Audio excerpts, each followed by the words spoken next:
Hello makers! I'm really excited to get to talk to you today about this spring market cart that I made for the Tim Holtz Salvaged Rabbits and Tiny Eggs spring release for Idea-ology. It's our first spring release for Idea-ology and I am just so excited about it and thrilled that I got to make for it. So this spring market cart is one that was inspired by a cart at Disneyland, and it is basically the same one that I made at Christmas. Made a few alterations. So if you want to know how to build the whole cart, this tutorial is not going to go into detail for that. You'll need to follow the Christmas cart tutorial that I have linked in the description for this video. That actually shows the build from start to finish and how to do all the steps. This tutorial is going to focus more on the spring elements and a few of the changes I made to this cart, including the little awning on top and how I changed that from the one that I did at Christmas. So I really encourage you to watch both of them, and I hope that you find them very helpful in maybe getting some tips so that you can make your own cart for whatever season or event that you would like. All right, well, let's not wait any longer. Let's just jump right in and find out what you need to build this cart. And then when we're finished with all of that, at the end, we'll come back and talk about some of the details that I really love about the spring market cart. That's right, I'm doing it again. When I finished the Christmas one last year, I decided that this year I was going to try and make a couple for different seasons. So when I saw Tim came out with the Salvaged Rabbits and the Tiny Eggs, I said, I've got to do it. This has to be the first season that I bring back this project. So I am going to make, you can probably tell by everything that's out here, I've got my Matchboxes, I got my box o balsa wood, and my pulley wheels. So yes, I'm going to make an Easter market cart. This time I considered it last time and I didn't do it because it was crazy and I was doing 3 things at once. So this time I think I have enough time to be able to add my lights, and I want to add this cool crepe fringe from the Christmas release. And as I said in one of my other tutorials for this small Easter release, these are the kind of makes that I think are super fun.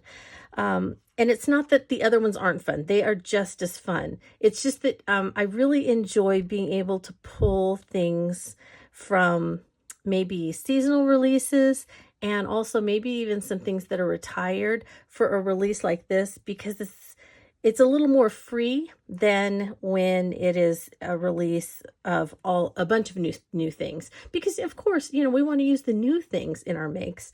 But with something like this where you have a very limited release, it really frees you up to be able to just kind of go through your stuff and say, oh, you know what? I think I want to pull that. I'm going to use that and that kind of thing.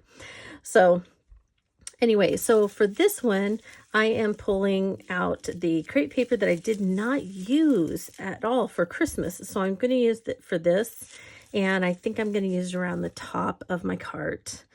I'm going to use some bunnies in there. I'm going to use a bunch of eggs. As I'm planning through this, I'm of course going to have my drawers that are coming out.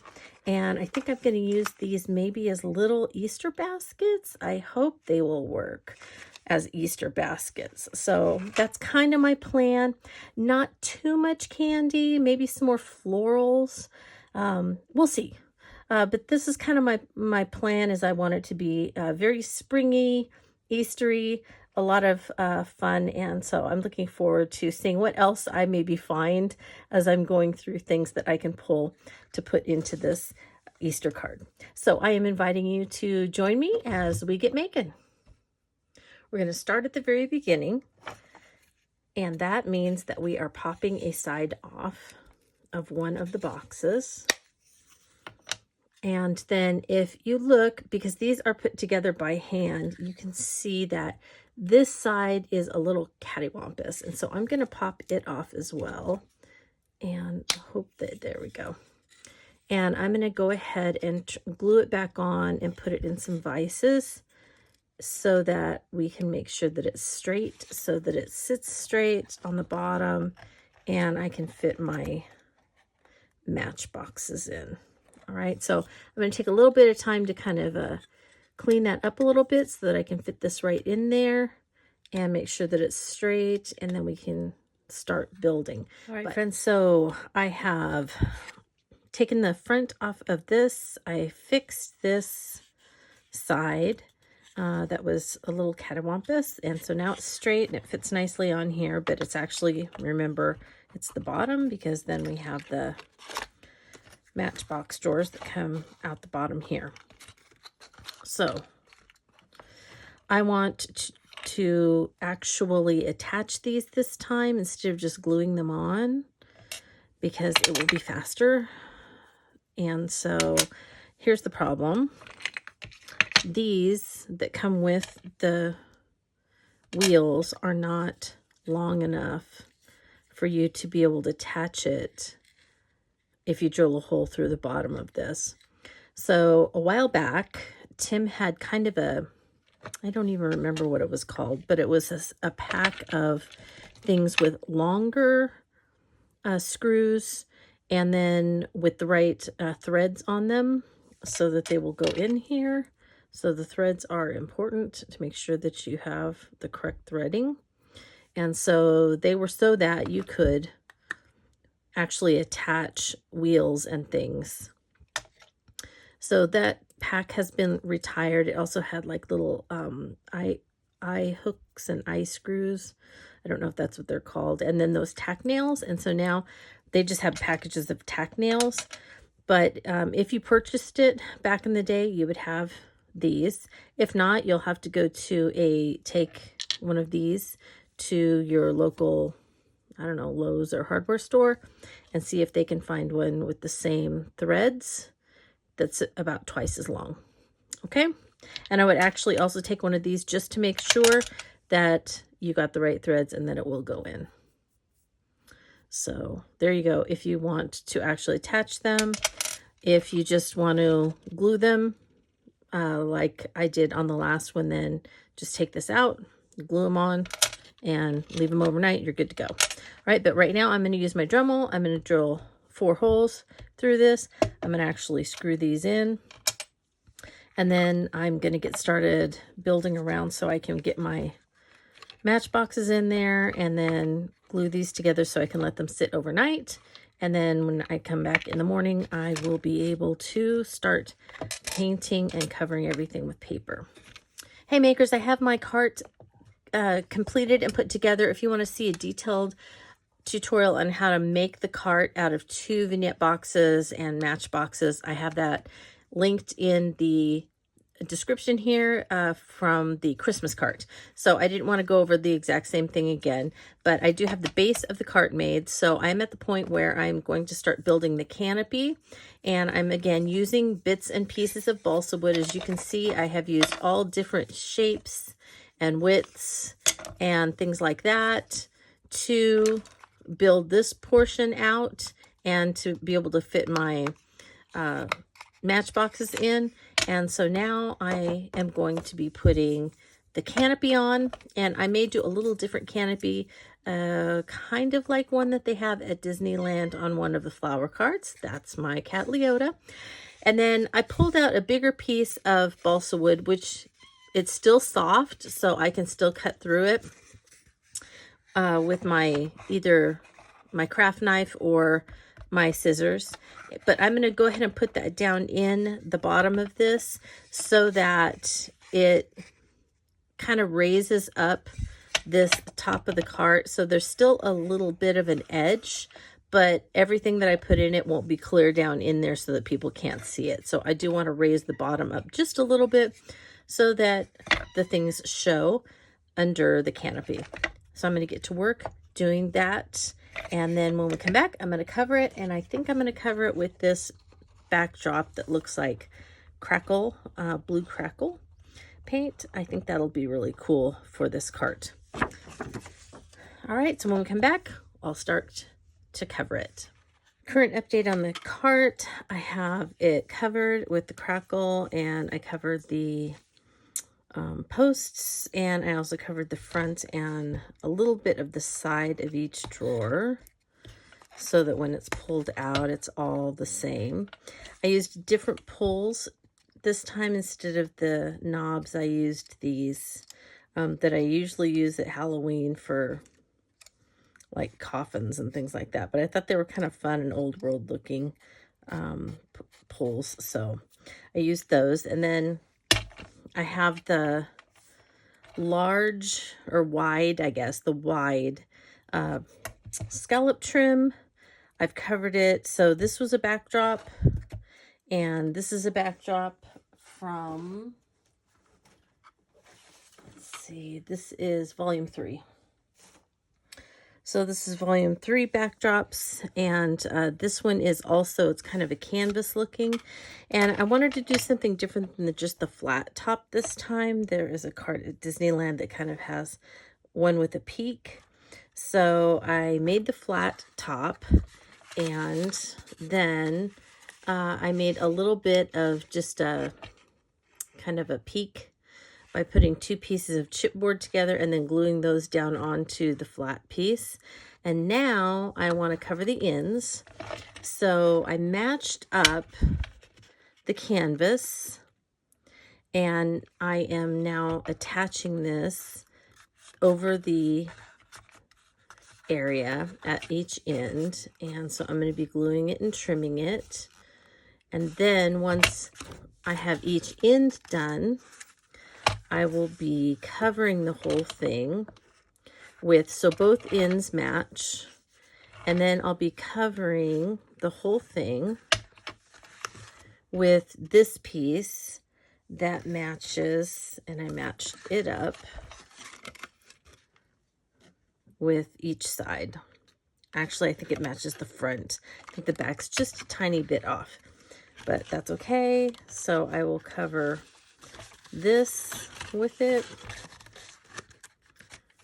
and I'll wrap it underneath if I need to, but it'll have just a little bit of a raised kind of area, but not too much. I didn't want to be, you know, have too much of a peak, just a small peak at the top there. So I think that'll be fun. So the main problem was just trying to make sure that I got everything matched up so that when I do put it on, you know, that'll all match up there. So, but I think I got it pretty well.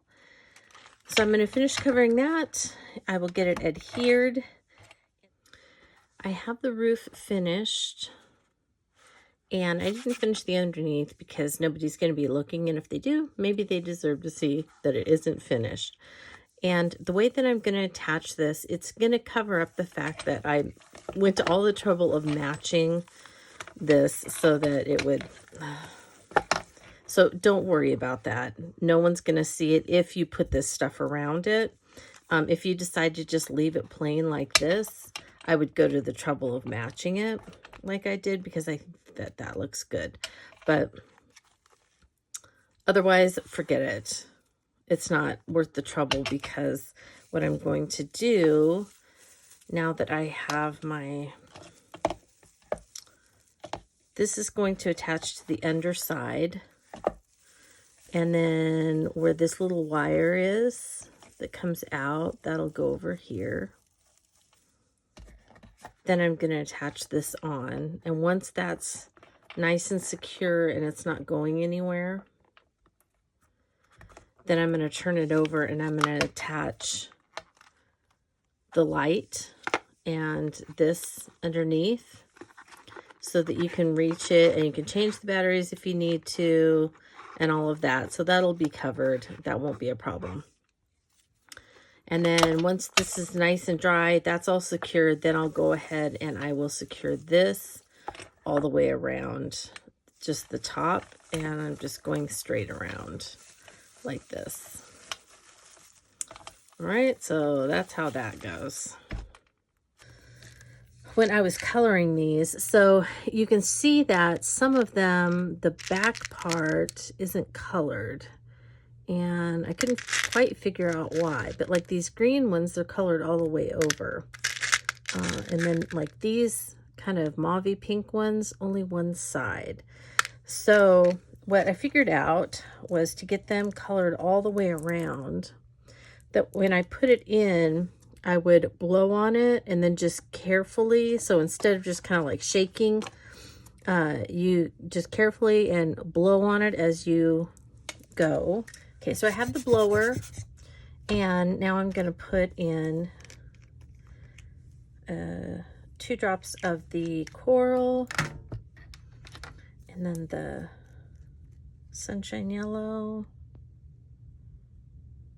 Okay.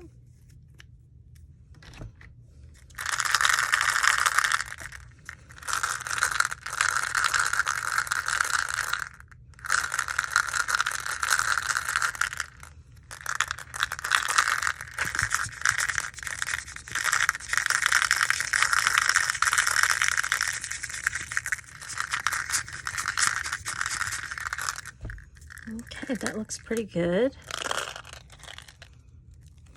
And that worked. So if you were afraid you were going to inhale, that seems to work pretty well. And I think that's pretty much the key. Just be sure that you're blowing on them or squeezing air on them as they're drying, and they won't have that weird lopsided coloration. Here's the update on the cart. I have it completely made. I have the handles on now. I have the wheels painted. Handles are painted. The lights are secured. The Idea-ology Christmas crepe trim has been colored with speckled egg and a little bit of pumice stone, and that was wrapped around the tiny lights and attached around the top canopy. I did glue the drawers in place, added a little bit of the yellow Easter grass that I got, and I also put some in the top of the cart. And then I attached around here some of my Easter eggs, the tiny eggs that I colored. And let me show you what I did with them, because I have some over here. I'll talk about this stuff in a minute. But I took the tiny eggs, and as you saw, I colored them, and I used the alcohol ink blower to dry them off. And so what I ended up doing, I didn't like how brightly colored the other ones were. So actually what I ended up doing was putting them all in some just rubbing alcohol and swirling them around and getting the color off, and then recoloring them a little bit lighter so that it went with the kind of vintagey feeling that I was looking for instead of the bright. There's nothing wrong with the bright, it just wasn't going with the feeling and theme I had going on here. Then I wanted them even softer, so I went ahead and colored them. The way that I do that is that I take some of the Distress Collage Medium, and usually what I'll do is just stick my finger in there.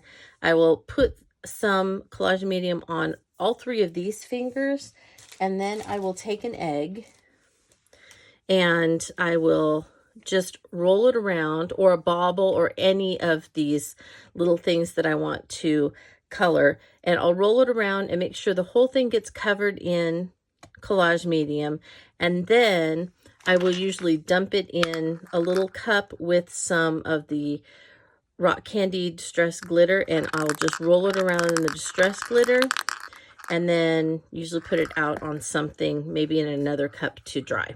So that's how I covered these. And so I'm putting them in some of the thimbles. So you can see here that I put a little bit. I actually took one of the 1-inch styrofoam balls and cut it into fourths. I put some in the bottom of the thimbles. I colored them with just Distress paint and wiped off most of it once it went down into the little crevices. And then this is just Distress paper, craft stock, and it's kind of one of the gray ones that I had left over from a project. And so I glued it like this. So I glued the craft pieces together, and then I just cut a very thin piece, colored it with the same Distress paint that I colored these, and then stuck that in there. Put some pink, this is the pink grass that I got, Easter grass, from Amazon, and then I hot glue gunned some of the eggs into it. So I have a couple of these. I haven't gotten a bow on this one yet, but I did tie a bow, and this is just some tiny little 1/8" ribbon that I have in my stash and have had for years and years.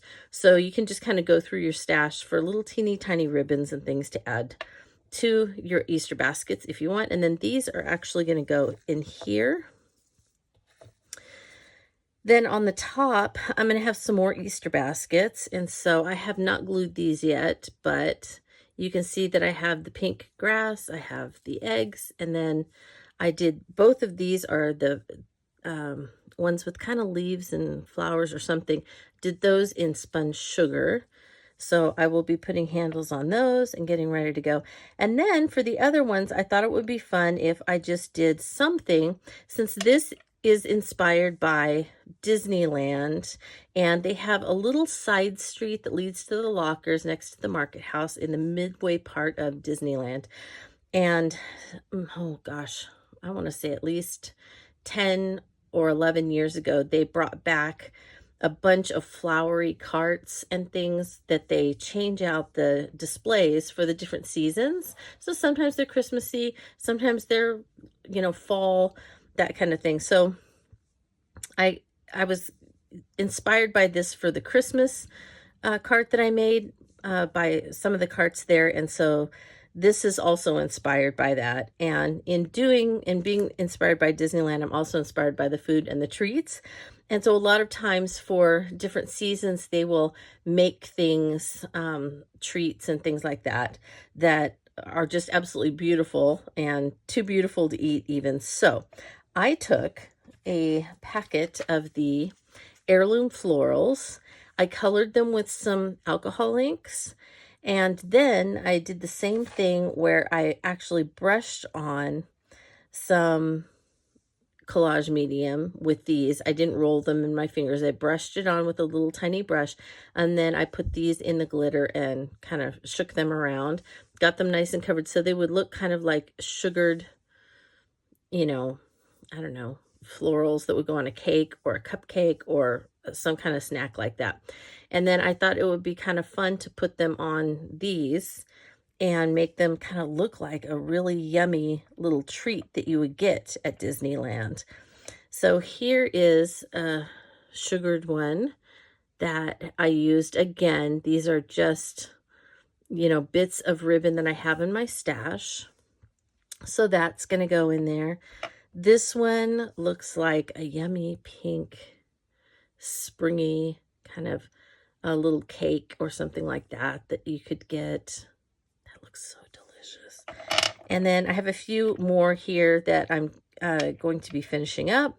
And then last but not least, of course, we need the rabbits. And so I made chocolate rabbits based off of the cottontail chocolate rabbits that I used to get in my Easter basket every Easter. And so you might recognize the eyes, because in the cottontail rabbits, they always had those white sugar eyes with the blue pupils.